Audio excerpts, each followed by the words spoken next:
You know, the community development finance world is one generation old.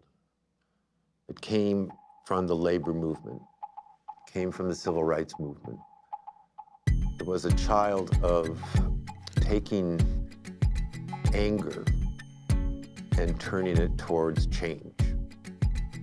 We've referred to ourselves as building a campfire in between those two movements where environment and social equity and community development can sit and collaborate. When we started the organization 20 years ago, the handshake between rural and urban was about natural resources and natural resource extraction. People, for purely economic reasons, but also tradition, were making choices about extraction that were driven by short-term need rather than long-term best interests. It worked for a long time. It doesn't work anymore. And so that handshake needs to be changed. The concept of Craft3 offered was a way of doing business, a way of living in place that didn't make a zero-sum game or a win-lose choice. Inevitably, particularly in the Northwest, these rural communities have to broaden their economic traditions to include renewable energy that are forward-looking. And we try to deliver capital in ways that take folks forward from their past while preserving their traditions and their heritage. And to be able to have said to those communities, you are a success, I think is more important than the dollars and cents of how much capital we've put on the street.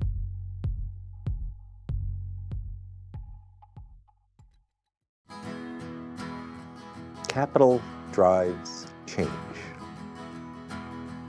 We recognized very early on that if you have capital, you can get things done.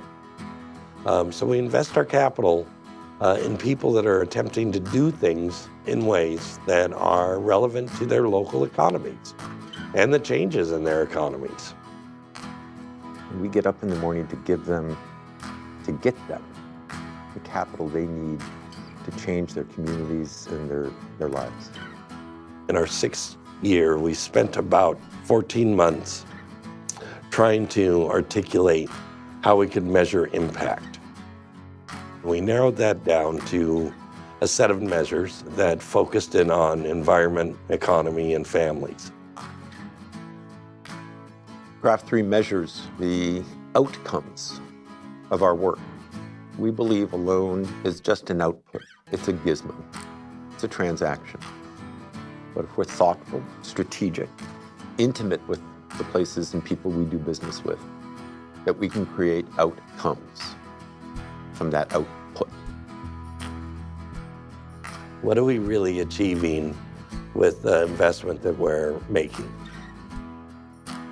Those outcomes are all about resilience.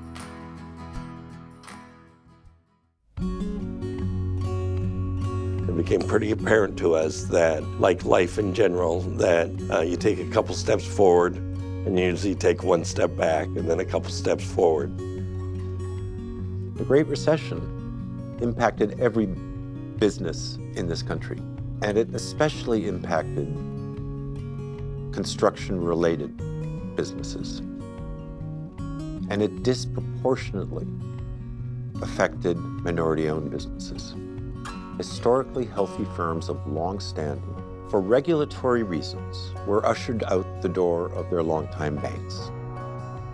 Resilience, quite simply, is the ability to survive an event, stabilize and move forward again.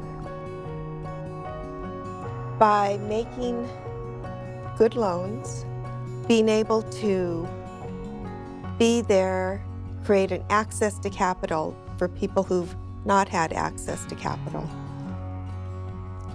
be able to grow their communities, and in doing that, the communities become stronger and healthier, more resilient.